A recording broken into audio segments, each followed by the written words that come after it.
టమాటా పుదీనా పచ్చడి ఎలా చేయాలో చూద్దాం ఇవాళ. పుదీనా, కొత్తిమీర, మెంతికూర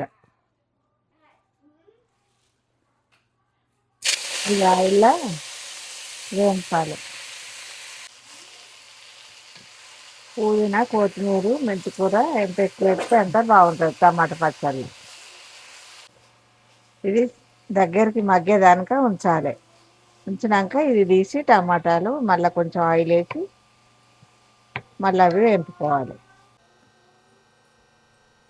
టమాటాలకు మళ్ళీ ఆయిల్, కొంచెం పసుపు,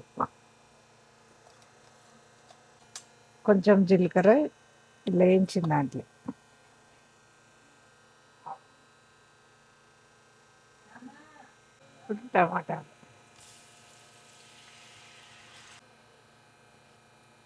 టమాటాలు తొందరగా మగ్గడానికి ఇలా కొంచెం ఉప్పు అయితే తొందరగా అవుతాయి.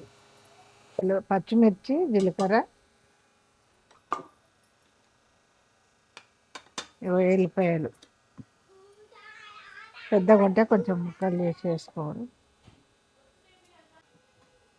ఇలా సరిపోయేంత ఉప్పు, మిర్చి, కొత్తిమీర, ఉప్పు ఫస్ట్ మిక్సీ పట్టాలి.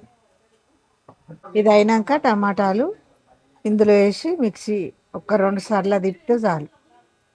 పుదీనా మిక్సీ పట్టినాక మళ్ళీ టమాటా మిక్సీ పట్టుకోవాలి. ఇంగ్లీష్ అన్నీ కలిపి